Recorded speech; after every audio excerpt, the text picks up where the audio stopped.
আপনি টিউন করে আছেন YouTube channel SMDN tutorial made learning easy with quality materials. NIA DElEd সংক্রান্ত সমস্ত ধরনের সাহায্য আপনি এই চ্যানেল থেকে পাবেন সম্পূর্ণ বাংলাতে। ডিয়ার ডিএলএড লার্নার, আপনাদের জন্য আজকে নিয়ে এসেছি 504 এর ইউনিট 12 MCQগুলো। ভিডিওটা লাস্ট পর্যন্ত দেখতে থাকবেন, কারণ কি ভিডিওর মধ্যে আপনি প্রোমো কোড পেয়ে যাবেন এবং পাসওয়ার্ড পেয়ে যাবেন। প্রোমো কোড কেন আপনার দরকার? ওইটার যে পিডিএফগুলো হবে, পিডিএফ ফাইল আপনি অনলাইন ওইখান থেকে পারচেস করতে পারবেন। তখন যদি আপনি প্রোমো কোড এন্টার করেন তাহলে ছাড় পেয়ে যাবেন অনেক টাকার, সেজন্য প্রোমো কোডটা দরকার। তাছাড়া আপনি ফ্রি পিডিএফ ওইটা পেতে পারেন, তবে সেটা থাকবে পাসওয়ার্ড প্রোটেক্টেড ফ্রি পিডিএফ। সেটা আপনাকে খোলার জন্য কিন্তু পাসওয়ার্ড প্রয়োজন, তো পাসওয়ার্ডটা ওই ভিডিওর মধ্যে দেওয়া থাকবে। সেজন্য বলছি ভিডিওটা লাস্ট পর্যন্ত দেখুন এবং প্রোমো কোড বা পাসওয়ার্ড যেটা আপনার চাই সেটা ওইখান থেকে কালেক্ট করুন। তো চলুন আর কথা না বাড়িয়ে চলে যাচ্ছে আজকের কন্টেন্টের দিকে। 504 ইউনিট 12 MCQ এর শর্ট কোয়েশ্চেন। পিডিএফ ফাইলে ওইখানে তিনটে লিঙ্ক দেওয়া আছে। পিডিএফ ম্যাটেরিয়ালের জন্য ওইখানে ক্লিক করবেন, ভিডিও ডিসকাশনের জন্য ওইখানে ক্লিক করবেন এবং ফেসবুক পেজের আপডেটের জন্য ওইখানে ক্লিক করবেন। তো 504 ইউনিট 12 যেটা, সেটা হচ্ছে গণিত শিখন অ্যাসেসমেন্টের অনুসরণ। নাম্বার 1 কোয়েশ্চন, নিচের কোনটি রেমেডিয়াল কাজের প্রকৃতির ক্ষেত্রে সঠিক নয়? অপশন এ, এটি একটি ব্যক্তিকেন্দ্রিক ব্যবস্থা। বি, এটি শিশুর অভিজ্ঞতা কেন্দ্রিক। সি, এটি অনেক বেশি উপকরণ সমৃদ্ধ। ডি, এটি একই সাথে ঘটে। তো সঠিক উত্তর হচ্ছে ডি নাম্বার, এটি একই সাথে ঘটে। নাম্বার 2, নিচের কোনটি শিক্ষার্থীর শিক্ষণ অগ্রগতি যাচাই করার উপায় নয়? Option A, assignment. Option B, শিক্ষক অভিভাবক সাক্ষাৎকার। Option C, portfolio. Option D, লিখিত এবং মৌখিক পরীক্ষা। তো সঠিক উত্তর হচ্ছে শিক্ষক অভিভাবক সাক্ষাৎকার। নাম্বার 3, নিচের কোনটি গাণিতিক সমৃদ্ধ পরিবেশের প্রকৃতি? অপশন এ, উচ্চতর ক্রম চিন্তার সহায়ক কার্য প্রধান। অপশন বি, যত সম্ভব মুক্ত বন্ধনী অভিজ্ঞাপদ রাখতে হবে। অপশন সি, গাণিতিক সমস্যা সমাধানের সময় বেঁধে দিতে হবে। অপশন ডি, উপরের সবকটি। তো সমৃদ্ধ পরিবেশের প্রকৃতি হচ্ছে উপরের সবকটি, অর্থাৎ অপশন ডিটাই হবে এখানে সঠিক উত্তর। নাম্বার 4, RTE 2009 শিক্ষকের কর্তব্য কোথায় আলোচিত হয়েছে? অর্থাৎ কত নং অনুচ্ছেদে আলোচিত হয়েছে? অপশন এ, অনুচ্ছেদ 24 ঘ। অপশন বি, অনুচ্ছেদ 24 উম। সি, অনুচ্ছেদ 29 1 এবং ডি, উপরের সবকটি। তো RTE 2009 শিক্ষকের কর্তব্য আলোচনা করা হয়েছে 24 ঘ, 24 উম এবং 29 1, অর্থাৎ উপরের সবকটি, এটা সঠিক আনসার, অপশন ডি। নাম্বার 5, প্রাথমিক বিদ্যালয়ে শিক্ষার্থীরা গণিত শিখনের ক্ষেত্রে কি কি ভুল করে? তো reading error, comprehension error, transformation error, process skill error, encoding error. তো এই 5 ধরনের ভুল করে।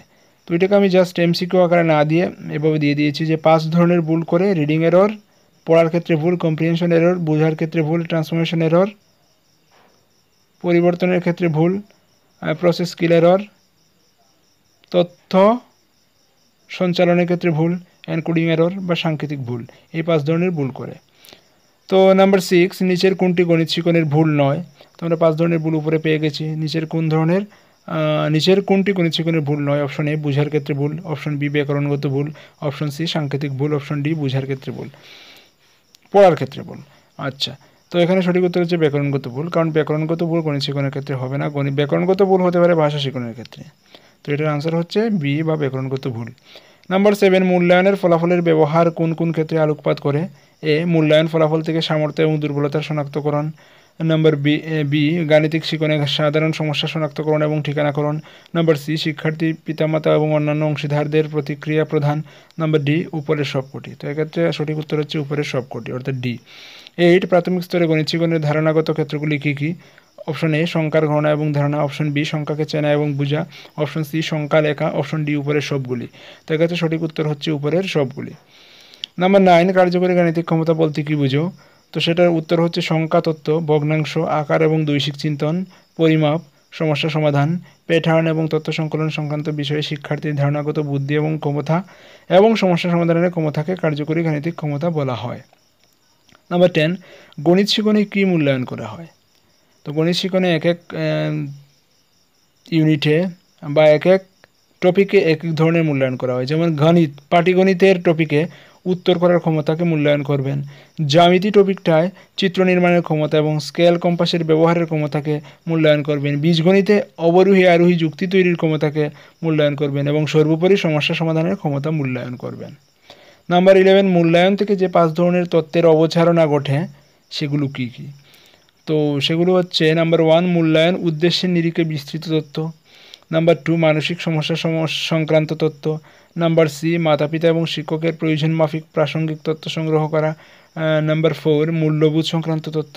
নাম্বার 5 মেধার মানদণ্ডের নিরিখে তথ্য। তারপরের প্রশ্ন অর্থাৎ 12 নম্বর প্রশ্ন হচ্ছে শিখন ফলাফলের ব্যাপারে নিচের কোনটি সঠিক? চিন্তা করার ক্ষমতা, গাণিতিক যুক্তি, গণিতকে বোঝা, ধারণা এবং ব্যবহার করা, উপরের সবগুলি। তো শিখন ফলাফলের ব্যাপারে উপরের সবগুলি সঠিক অর্থাৎ অপশন ডি। নাম্বার 13 শিশুদের গাণিতিক যোগাযোগের ক্ষেত্রে নিচের কোনটি প্রযোজ্য নয়?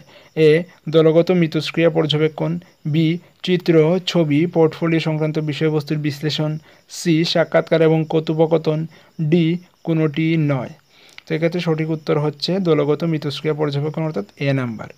নাম্বার 14 শিক্ষকের গুরুত্বপূর্ণ কাজ হলো এ শিক্ষার্থীর কর্মক্ষমতাকে মূল্যায়ন করা, বি মূল্যায়নের নথিভুক্তিকরণ, সি শিক্ষার্থী সম্পর্কিত তথ্য সংগ্রহ করা, ডি মূল্যায়ন তথ্য নথিভুক্তিকরণ এবং শিক্ষার্থীর কর্মক্ষমতার বিকাশ করা। তো এক্ষেত্রে সঠিক উত্তর হচ্ছে মূল্যায়ন তথ্য নথিভুক্তিকরণ এবং শিক্ষার্থীর কর্মক্ষমতার বিকাশ করা অর্থাৎ ডি নাম্বার। নাম্বার 15 হটস বা হাই অর্ডার টেস্টিং স্কিল এ কী যাচাই করা হয়? এক ধারণাগত ক্ষেত্র, বি গাণিতিক যুক্তি, সি গাণিতিক যোগাযোগ, ডি মনোভাব এবং মেজাজ। তো এক্ষেত্রে হটস বা হাই অর্ডার টেস্টিং স্কিল উচ্চক্রমীয় মূল্যায়ন যেটা সেক্ষেত্রে মনোভাব এবং মেজাজটাকেই যাচাই করা হয়। নাম্বার 16 কোনো শিক্ষার্থীর ব্যাপারে আলোচনা করতে গেলে কি করা যাবে না? এ শিক্ষার্থীর প্রতি সৎ মনোভাব রাখা যাবে না, বি খারাপ কর্মক্ষমতা নিয়ে আলোচনা করা যাবে না, সি অনুপ্রাণিত করা যাবে না, ডি উপরের সবগুলি। তো এক্ষেত্রে সঠিক উত্তর হচ্ছে খারাপ কর্মক্ষমতা নিয়ে আলোচনা করা যাবে না অর্থাৎ স্টুডেন্টের পুয়ার পারফরমেন্স নিয়ে আপনি বেশি আলোচনা করতে পারবেন না। নাম্বার 17 নিচের কোনটি একজন শিক্ষকের করা উচিত নয়? এ এককে ছোট ছোট উপ-এককে ভাগ করা, বি শিক্ষার্থী কেন্দ্রিক পঠন পাঠন প্রক্রিয়া অবলম্বন করা, সি প্রশ্নের মডেল উত্তর শিক্ষার্থীকে দিয়ে দেওয়া, ডি কোনোটি নয়। তো এক্ষেত্রে একজন শিক্ষক হিসেবে আপনার করা উচিত নয় হচ্ছে অপশন সি অর্থাৎ প্রশ্নের মডেল উত্তর শিক্ষার্থীকে দিয়ে দেওয়া। নাম্বার 18 মূল্যায়নের ক্ষেত্রে নিচের কোনটি গুরুত্বপূর্ণ? শিক্ষার্থীর কাজের প্রতিক্রিয়া প্রধান 1 নাম্বার, 2 নাম্বার শিক্ষার্থীর অভিভাবকের সঙ্গে আলোচনা এবং পূর্বের ফলাফলের সাথে বর্তমান ফলাফলের তুলনা করে অগ্রগতি যাচাই করা। তো এক্ষেত্রে কোনটি সঠিক? 1 নাম্বার নাকি 2 নাম্বার নাকি 1 এবং 2 উভয়ই নাকি কোনোটিই নয়? তো এক্ষেত্রে মূল্যায়নের ক্ষেত্রে নিচের দুটোই গুরুত্বপূর্ণ অর্থাৎ অপশন সি যেটা আনসার 1 and 2 ওইটাই হবে সঠিক উত্তর। নাম্বার 19 রিপোর্ট কার্ডে নিচের কোন ধারণাটি প্রতিফলিত হয় না? 1 ধারণাগত ক্ষেত্র, 2 বা বি বুঝার ক্ষমতা, সি সহমেধাভিত্তিক ধারণা, ডি গণিতের প্রতি মনোভাব। তো এক্ষেত্রে সঠিক উত্তর হচ্ছে গণিতের প্রতি মনোভাব অপশন ডি অর্থাৎ রিপোর্ট কার্ডে গণিতের মনোভাব ধারণাটি প্রতিফলিত হয় না। নাম্বার 20 কোনো শিক্ষার্থী একটি সমস্যার সমাধান করলো সঠিকভাবে কিন্তু সেটা বুঝিয়ে বলতে পারলো না, এটি কী ধরনের ত্রুটি? এটি হচ্ছে কি বুঝার ক্ষেত্রে ত্রুটি অর্থাৎ বুঝতে পারেনি ঠিকমতো অর্থাৎ কম্প্রিহেনশন এরর। নাম্বার 21 কোনো শিশুর সম্পূর্ণ সমস্যার সমাধান জানা সত্ত্বেও সমাধানকে সঠিক লেখ্য ভাষায় ব্যক্ত করতে অসমর্থ হলে সেটি কি? তো সেটি বুঝার ক্ষেত্রে ভুল নাকি রূপান্তরের ক্ষেত্রে ভুল নাকি প্রক্রিয়ার দক্ষতাগত ভুল নাকি সাংকেতিক ভুল? যদি সমাধান জানা আছে কিন্তু লেখ্য ভাষায় ব্যক্ত করতে অসমর্থ হয় সেক্ষেত্রে সঠিক উত্তর হচ্ছে সাংকেতিক ভুল বা ডি। তো এই ছিল 504 এর ইউনিট 12 এর এমসিকিউগুলো। তো পরবর্তীতে আবার দেখা হচ্ছে নতুন কোনো টপিক নিয়ে, ততক্ষণ keep studying, stay tuned with SMDN tutorial. আর হ্যাঁ, SMDN টিউটোরিয়ালের ভিডিও লেকচারের জন্য ইউটিউব SMDN টিউটোরিয়াল ভিজিট করুন। অনলাইন মেটেরিয়াল চাইলে আপনি instamojo.com SMDN_টিউটোরিয়াল ভিজিট করুন। ফেসবুক আপডেট পেতে আপনার ফেসবুক নিশ্চয়ই আছে, ফেসবুক পেজটাকে লাইক করে দেবেন, SMDN টিউটোরিয়াল লিখে সার্চ করলেই পাবেন। ওয়েবসাইট রয়েছে smdntutorial.website2.me, ওইটাও ভিজিট করে দেখতে পারবেন। আপনার খুব বেশি পরিশ্রম করতে হবে না, ওইখানে যে লিঙ্কগুলো দেওয়া আছে ওইখানে ক্লিক করলেই কিন্তু অটোমেটিক্যালি সেই ওয়েবসাইটে চলে যেতে পারবেন। তো আজ এতটুকুই থাক, আবার দেখা হবে পরবর্তী কোনো ইউনিটের এমসিকিউ নিয়ে। ততক্ষণ keep studying and stay tuned with SMDN tutorial. Thank you.